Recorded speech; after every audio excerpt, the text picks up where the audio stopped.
Thanks everyone for joining our third episode of our webcast series, Affluence to Wealth.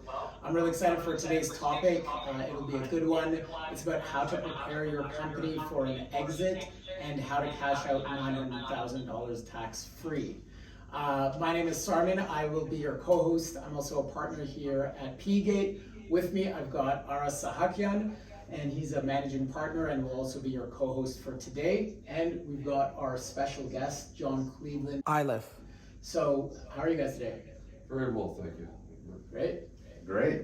A little background about John. He has been a CA/CPA since 1999, if I'm not mistaken. That's correct, yes. And he is a partner at Segal GCSE, where he focuses on reporting and tax issues for both private and public companies. Interestingly, he's also our personal tax specialist, handles our personal taxes, and he also manages some of the accounting services for our portfolio companies. He's very by the books, straight shooter, will tell you as it is, and he's extremely knowledgeable. So I'm excited to have him on board here. I think it will be very informative session. So what we'll do, we'll have a conversation with John, and then we'll jump into the deals section where we'll talk about some of the upcoming deals, and then we'll jump into Q&A. So if you have any questions, feel free to post them in the Q&A button at the bottom, and then we'll definitely jump to that. So let's start off with our first question. What are some of the trends you're seeing with businesses that are looking to exit? I think if you've got a quality business, the trends are pretty much stable. The marketplace is slowing down a little bit with respect to the interest rates and the uncertainty going forward, but I think the quality businesses are still moving along. Okay, interesting. What is it that you see as a trend from owners looking to exit though? Do you see people more interested now that we're seeing an economic downturn? Well, I think it's not so much the economic downturn. Everybody wants to exit in an up market. You don't want to exit in a down market because you're looking for maximum value. But I think with the pandemic and the difficulty with labor shortages, it's becoming more on people's minds than normal, than it has been historically. And do you see a difference in the effect of the capital markets right now, with a downturn in capital markets versus private businesses? Well, it's far harder to raise cash, and that's what's slowing the market down. It's far harder to raise cash in this environment, and consequently, people have to be realistic about what they want. And that's why I come back to, you don't want to, most people don't want to exit in a down market. You want to exit when you're showing the best picture you possibly can in order to maximize your value on the way up. Right.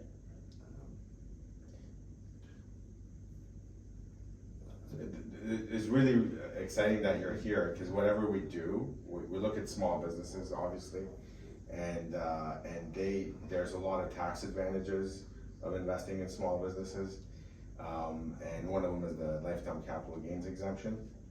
One of them is a lifetime capital gains exemption, and everybody wants it. Everybody, leading up to your sale, everybody's going to set it up for the opportunity to get the capital gains exemption.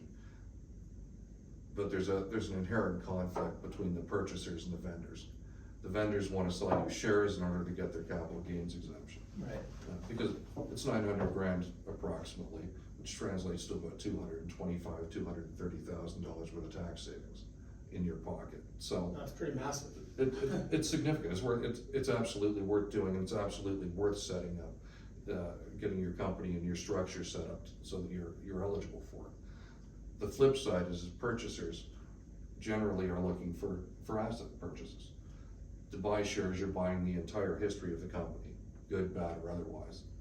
And secondly, particularly in the current environment, where if you're a capital intensive business, there's been incentives over the last 5 to 10 years to accelerate your depreciation for tax. Right. So if you're buying shares, you're not getting the tax value attached to the assets. So you buy $1 million piece of equipment. if you buy the asset, you get to write off $1 million over time as the purchaser. But if you buy the shares, that $1 million is already gone. So consequently, you just paid $1 million, and the equipment does have value if you sell Right. it. But in use, you're not going to get, you're not going to get that $1 million worth of depreciation for So you're tax. leaving some money on the table there. Well, what you're doing is it means you're paying tax on, you're paying tax on income with no tax shield. Right. So it increases your tax bills. In the future, going forward, you can't. Going from now forward. Yeah. From now forward, you're gonna pay tax on $1 million that you paid for that asset, or that you valued that asset at, because the cost is in your shares, it's not in that piece of equipment. So the seller has the advantage of using the capital gains exemption, and if it's a single owner, it could have about 900,000 tax free right now. It's about 900,000, so the tax benefit to you is about 225, 230. And it's per person too, so if they have multiple owners. Yeah, it's per shareholder. Per shareholder. It's per shareholder.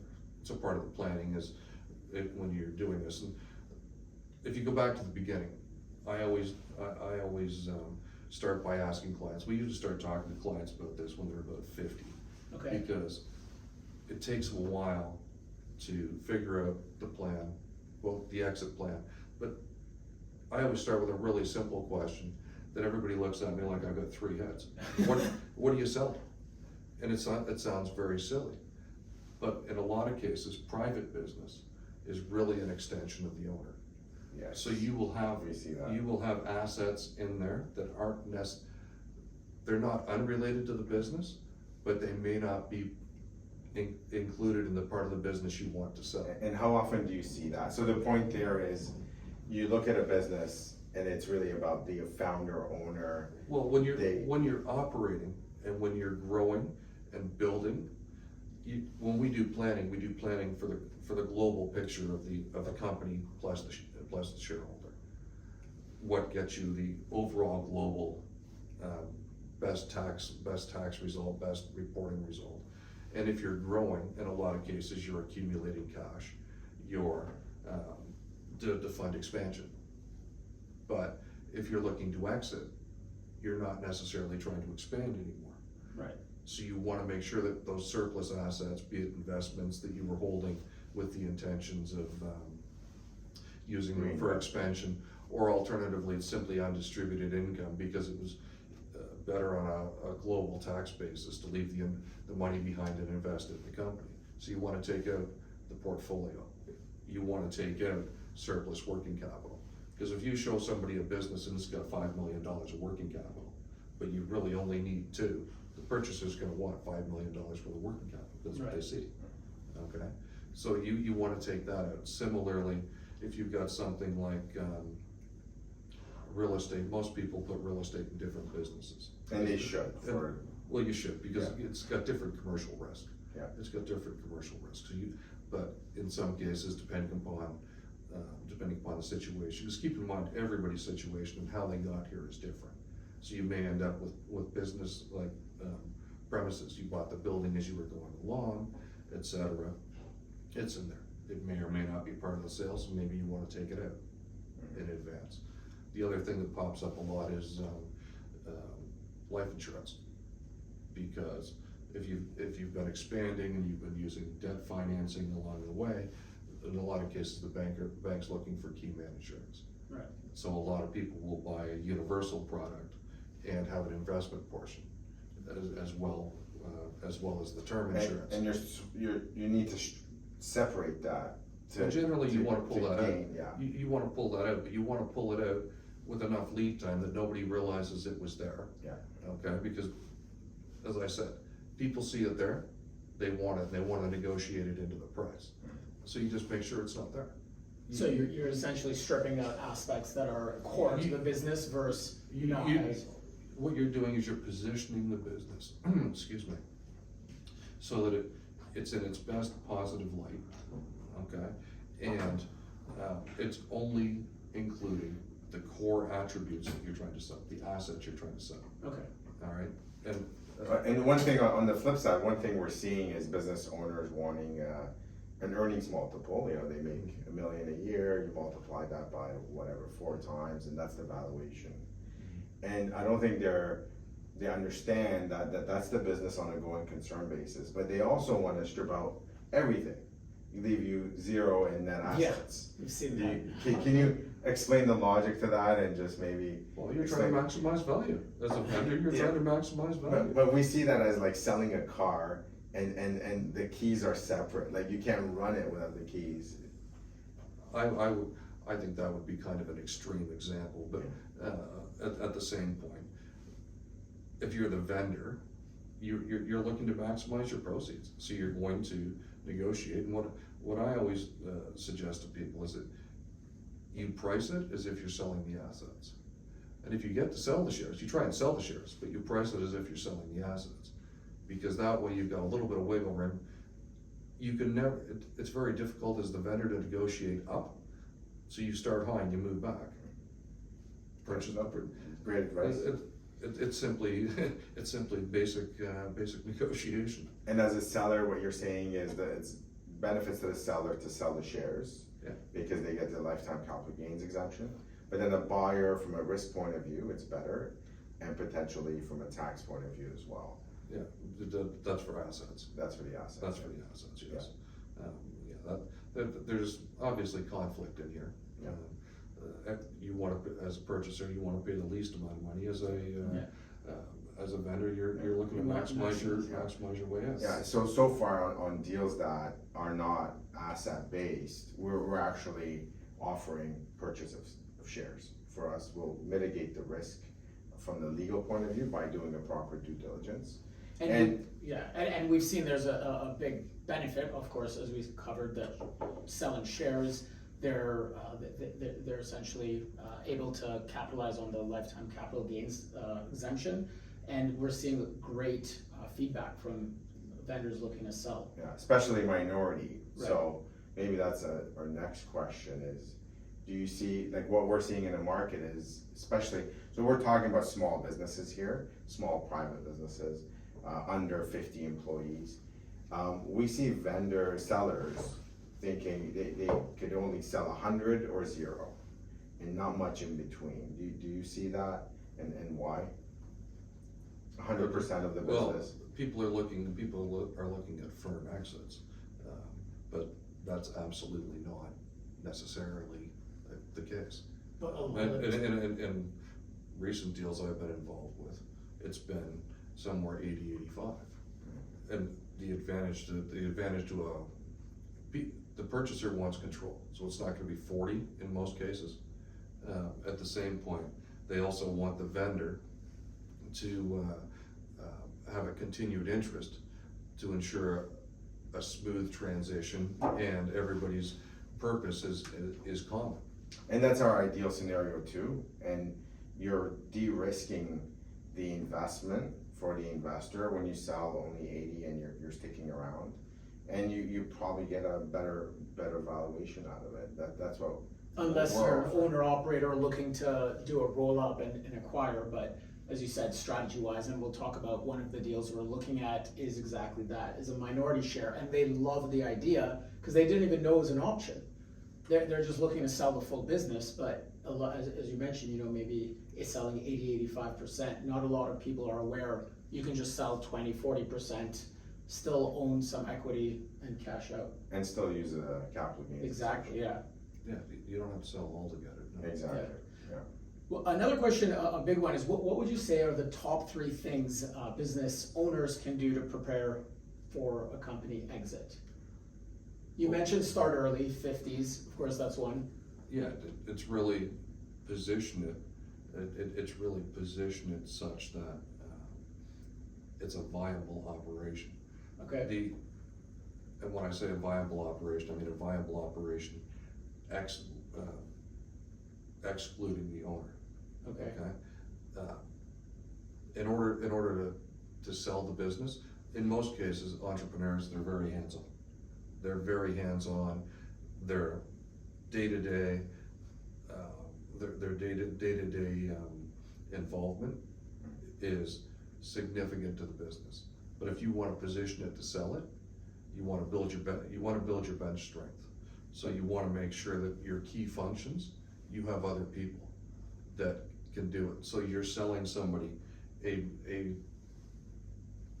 going concern that simply when the purchaser's coming in for strategic management, coming in for capital, but the actual operations, like if you're running a 5-person machine shop and you're on the tools, it's pretty hard to take the position that you're not the business. Right. You need to be able to separate that the business is viable on its own without you. But if you're doing all the selling, all the purchasing, all the scheduling, it's pretty hard to separate. So what you want is you want to be able to lay out your bench strength. This guy does this person does this person does this, here's their job descriptions, here's how it works. And you want to have all this stuff laid out in advance. You want to be anticipating the due diligence questions, okay? Right. Yeah. That is so true. Generally private companies have no need for audits. Usually they're gonna either do it for tax purposes because they're not heavily leveraged, so they'll just do a notice to reader. It's now a compilation engagement, because that's what they need for tax purposes and for their own reporting. If you've got bank debt in there, you may be up in a review. A couple years before your target exit date, you want to move it up to an audit, because now what you're showing them is you're showing. Do you see anyone doing that? Yeah, I do actually. You do, great. Because that's what we do as well, just so you know, when we invest, and John is our auditor, full disclosure for our P gate, as well as our portfolio companies. Even when they're small, we still. That's a different circumstance, so that's a different circumstance, because when you're doing it, it's for your investor reporting. What I'm suggesting is for the vendors, 2 or 3 years beforehand, you start to do an audit, so that by the time you're inviting people to come take a look, here are audited numbers going back 2, 3, 5 years. Because it gives you a level of credibility on the numbers. Agreed. We also do it because of the exit, as we prepare for an exit. For professional investors, they do definitely appreciate a more. Yeah, so there are benefits to an audit. It's a bit of a cost, but we find that the costs are worth it. Yeah, if you're anticipating an exit, it's absolutely worth it. Yeah. And as I said, in a lot of cases, while you're growing and whatever, or in the operating phase, people do it based on their needs. If you have no external users, then the compilation does what you need, and it's generally tax driven. Your focus becomes different, but it needs to become different 3 to 5 years in advance of your target disposition date. Similarly, you want to be looking at, as I said, what are you selling, and doing the planning. Is there any opportunity to multiply? As we've been talking about the capital gains exemption, is there an opportunity to multiply that? Right. All right. Everything is situation specific, so it may be there, it may not be there. It may be when you look at the business, the probability of getting a share sale isn't high enough to make it worthwhile doing the planning. But everything is situation specific. You want to be talking to your advisor probably 6 or 7 years. Like we start at 50. Yeah, you're not trying to execute. You're not trying to execute this stuff, but you're looking at what do you need and how do you do it based on, as I said, we start at 50, just mentioning it to people. People aren't jumping at, oh yeah, we're gonna do this, because it takes we're gonna time, do this. as you said, right? It's to implement all those changes. It gets the idea in your mind, so you have a target date of exit at 60. Okay, we've talked to the advisors, we should look at doing this, doing that, okay. Get a plan in your head as to what you wanna do, and then 3 years, 4 years later, okay, well, we start to execute, and we do phase 1. do phase two. A lot of stuff is done internally by. It's not a switch you flip overnight. Well, it's not a switch you flip. It's not a switch you flip, but it's also stuff that is done by the internal company as opposed to, like, you're not coming to me as the auditor and saying, hey, Right. can you do this for me? Right. The auditor by definition is independent, so we can't advocate or do that stuff. But what we can do is we can advise on, this is what you need, this is what you should be putting together to present. So you anticipate a lot of the due diligence information and having it ready, so that when you're ready to put it on the market, you can set up your data room, and here's the stuff that goes It's all in. there. Here's the stuff that goes in. It gives a much better presentation to a purchaser that, yeah, we're on top of this, it's not anarchy, we're not running around trying to figure out. We've dealt with businesses where it does feel like anarchy, and we feel like we're pulling, There's no dusting planning. off spider webs, and some companies, boom, here you go, they have it all there, so it was definitely beneficial. Exactly. One question coming in is about advisory costs on the lifetime capital gains exemption. So you're gonna save approximately 900,000 tax-free in capital gains. Okay. Is there a lot of You're costs? going to have, you keep saying you're gonna. Straight save shooter, 900K. as I said. Yeah, that's why we're trying to get the right number off you. Well, the number's just under 900 grand, it goes up every year. Yeah. It's indexed to inflation, I think it's 880 or 875 or something. I don't actually know what it is. I thought it crossed 900. It's- Did it cross crossed, 900? it crossed, yeah. It's right around the 900. Yeah. And the difference is academic. Yeah. But your value is the 25% or 26% on that, versus, 900,000. on that 900,000. Because 900,000 of straight income gets taxed at 53, okay? Because it's only 50% taxable currently, then it comes down to half of 53, so 26% of 900 grand. And then is there a lot of cost to filing? Cause you mentioned this before, there's some minimal costs. Well, no, if you're eligible, and you have to meet the criteria, okay, so you've got. Which can you, repeat the criteria for us, please. Which means you've gotta have over a 24-month period, 50% of the fair value of your business assets have to be active, okay? On the date of sale, 90% has to be active business assets, and you must have held the shares for 24 months, okay? Once again, comes back to why you wanted to do your planning early, because if the opportunity does exist to multiply your exemption, and it looks like you can actually get that, Right. then your shareholders have to have held their shares for 24 months. Otherwise, the whole thing falls apart. And- You can't do it this week and sell it next week. Right. And do that. You've got to have held the shares for 24 Right, months. no one's day trading. And so interestingly, we have business owners and we also have investors in PE Gate. So you're talking specifically about business owners. Would those lifetime capital gains exemptions still, would they still apply to investors looking to sell? Let's say if they bought one of the companies that we purchased, 24 months later, they sold at a profit and they get a capital gains? It doesn't, the investor doesn't matter as long as they're Canadians. Right, Or Canadian so it residents. still applies. Sorry, Canadian residents, let's be. So it doesn't matter if you have 1% in a private business or 100, You're still an owner. you still have to qualify. As long as you qualify, You're a Canadian resident. okay, let's be clear. Yeah. The investor, the only investor criteria is the holding time period. Holding period, which is 2 Everything years. else relates to the business, Okay. okay?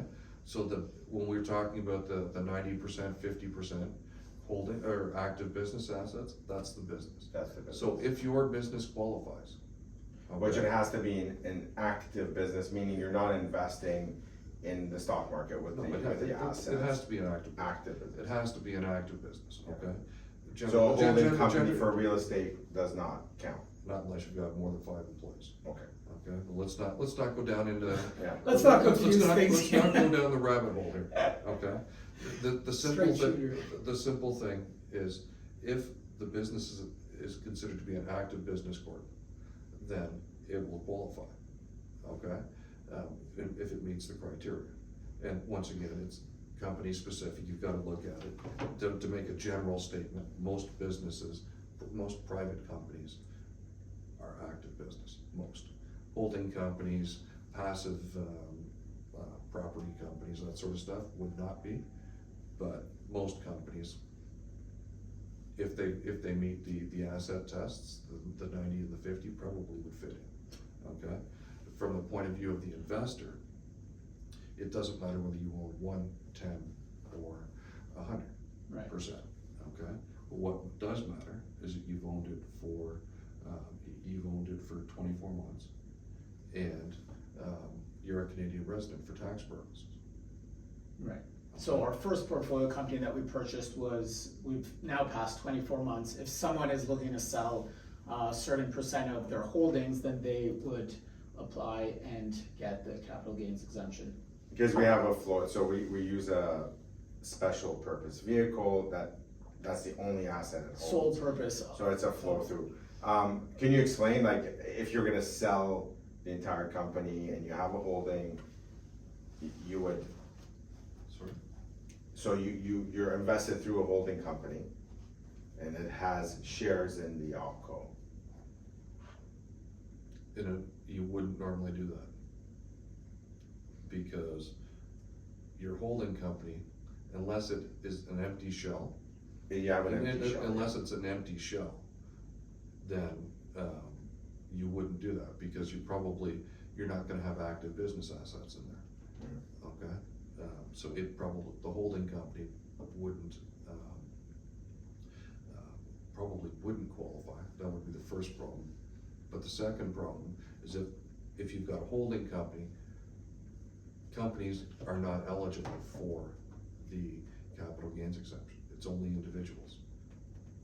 So you would want to be doing a restructuring in advance of that. But in this case, the individual investors are investors in the holding company, which then holds the business, so that would be.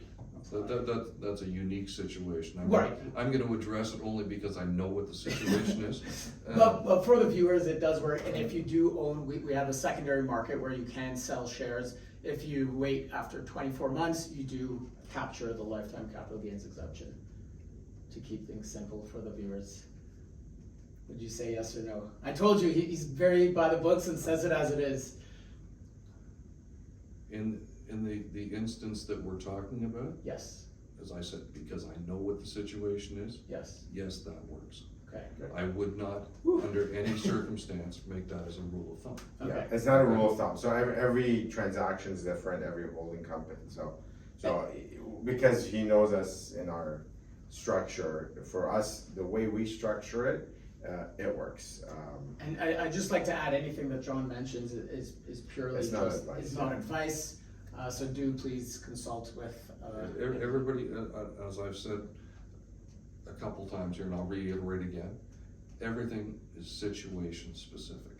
You need to talk to your advisors, and I would recommend well in advance Right, of your proposed exit date on how to position your specific business to maximize the value. right, But if you walk away with nothing from this, walk away with the fact that you're not gonna do it overnight. You probably want 5 years. 5 years, so plan ahead 5 years, so if you're looking to exit, plan ahead, well, really, you can get away with 2 years, but you should Well, start what planning. I'm suggesting is nothing happens overnight, and you don't wanna be doing it in a rush. You wanna take the time, and 5 years allows you, if you don't have them, to find advisors you like and trust.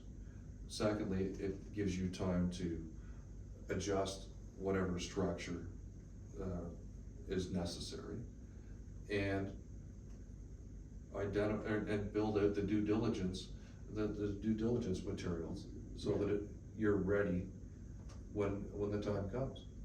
awesome. All right. We're getting some deals. Yeah, we're getting a couple of questions, I think maybe the CPI index related, about the impact of the current economic environment. It's actually a question to us on our current portfolio and future investment opportunities.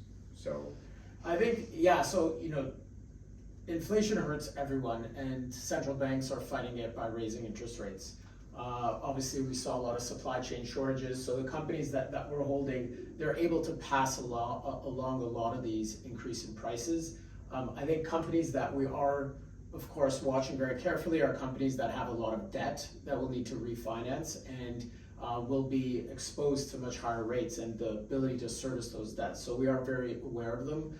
Fortunately, the company, our portfolio company, an architectural service firm, relies purely on human capital and is not as exposed to interest rates nor supply chain shortages. And then, our first company, they don't have much debt. So we are fortunate. Private for me, private versus public, you could control that investment versus the public markets, you have zero control. So I'm a huge advocate of private investment. I don't like the markets that much. So I'm very biased. But what I really like about private businesses is you could react and you control the destiny. So yes, you're impacted by interest rates and a downturn, but you could actually work with management and make a change and versus, at the realm of central banks or market movers and that you have no control over. But how do you feel the current economic environment, higher inflation, higher interest rates, there's talks about a recession, soft landing, hard landing. How do you feel that that's impacted, if any, of people's services coming to you for? Are people looking to sell businesses because of the environment, or have you seen any drastic changes in your day-to-day? I haven't seen drastic changes day-to-day, but as I said at the beginning, the people are generally more reticent to sell currently because there's uncertainty in the market space, and you want to be timing your sale for when times are good. Right, of course. You're looking to maximize value. I'm sure if you are in this space now at Segal GCSE, we don't have an insolvency division. We're one of the largest independents in the city, but insolvency generally isn't unless you want to hang yourself out as a turnaround specialty or turnaround specialist, or alternatively you're buying it as a complementary to something else you're doing. Distressed businesses generally aren't always that attractive. I'm sure in the current environment you can probably find a number of distressed businesses. I can think of a few industries that COVID particularly was not nice to. Right. But for the purposes of buying successful things and taking them to the next level, I think you'll probably find the market space is just quieted down a little bit. Yeah. I think they're there, and I think if you're willing to offer a fair price, the opportunities are still there. But I don't think from a vendor's point of view, there's a great deal of motivation at this point to do it, just purely because of the uncertainty, right, and the looking back on 2 years. You might have you may have perhaps improved visibility going forward, but when you're doing the due diligence, people are looking at the history. right. So what are they seeing for the last 2 years? And They're seeing shutdowns. They're seeing labor or supply chain shortages, which affects everybody's deliveries. They're seeing statements that don't look normal because you've got all the COVID supports in there, so they're hard to normalize. It makes it difficult for a purchaser to be able to step in and say, okay, this is what's going on. This is what's gone on over the last 5 years, whatever. Here's our growth path. Here's our projections going forward. I think there's just uncertainty there, so you'll find that it quiets. It's not that it's not there. It's just not actively being put out there as much. and the capital markets, I would expect are far harder to raise cash. Yep, indeed. Do we want to jump into the two deals and we can jump back into questions? Because I do know one of the companies, if you want to lift off with Project Lift, of course, as John mentioned, you always, when you're looking to buy a company, you look at historic performance, and COVID has impacted a lot of people, but this company. Yeah, it actually had, so very good points, John. One thing you said, plan ahead. You have to have an independent or management in place that could survive the owner. And this one, it has the owner's really not involved. There was family members that started the business, and she's not really involved, so that's why we really like it. Management's already in place. It did well through COVID, and actually, how's it gonna do in the future? We find that it's not an aggressive company, so it's actually, we feel it's gonna do quite well because of the customer base it has. And we're buying it at a very reasonable price. End of the day, we try to get value, and in this case, it's gonna be under 3 times EBITDA, which would you say that's you staying away from No that? opinion. Got no opinions, got it. So we feel it's a good valuation, plus it has good room to grow. Yeah. So that one's open right now, and we're gonna access debt for that as well. So we're excited. We'll be investing in it personally, and we have some very good commitments so far, but it's still available. Yeah. And it actually, interestingly, touches exactly what John mentioned. It runs autopilot without the owner. I know Ara mentioned that. And the other thing I just wanted to add is they've been in business for 63 years, so they have seen their fair share of economic cycles from peak to trough. And while the recession that, hopefully, knock on wood, isn't too strong for everyone, we do feel comfortable that they will be able to weather if and when the recession comes. Yeah, and in this case, it's a timing aspect. Some people, we've seen another deal where the owner is 82, and it doesn't matter if there's a downturn or not, they need to sell. And another situation where, unfortunately, there's the health issue with the family, and they need to. So there are those unfortunate situations that they don't care what the economic situation is. Yeah. And they're looking to exit. Yeah. So the second deal is Project Precision, is what we're calling it. They play in the precision manufacturing industry, where they supply a lot of the components for electric vehicles and in the healthcare space. I think it's really interesting. It's 2 owners. They're looking to one owner's looking to sell 50%, but when we spoke to him about selling minority, he was really excited about it, didn't know that could be a possibility.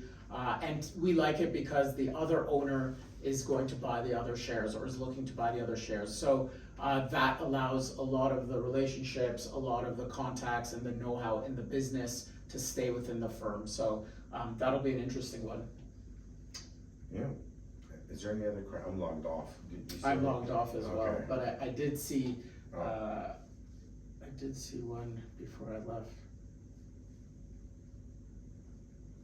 Anything to add, John? No, it was your questions. I hope I addressed what you wanted. You did? And for anybody who has questions, then hopefully they'll reach out to you, or they can reach out to me, and I'll be happy to try and help them out. I don't know. I'm assuming somewhere my contact information is, but It is. as I said, we'll tag you on LinkedIn as well. As I said, it's Segal GCSE. We're among the largest independent firms. So with 25 partners and 200 staff, we probably have somebody who has the resources to help you in your specific business. If I can't personally help you, then I'm sure I can find somebody that does. We do have a valuations division as well, and transfer pricing for cross-border stuff. So if that becomes an issue that you need to address as part of your due diligence, we do have that in place to help you get set up for it. Yeah, and John really knows his stuff. I've tried to catch mistakes being a CPA. He likes to take a step back. He says, let's take a step back No, for a but second. I haven't caught any yet, so thank you for all the support you give us, Yeah, and really appreciate it. great. And thanks for everyone for tuning in. It will be available live on our Insights page and also on YouTube. So thank you. Thanks, John. More and more. Thank you. See ya. Yeah. Thank you. Thanks.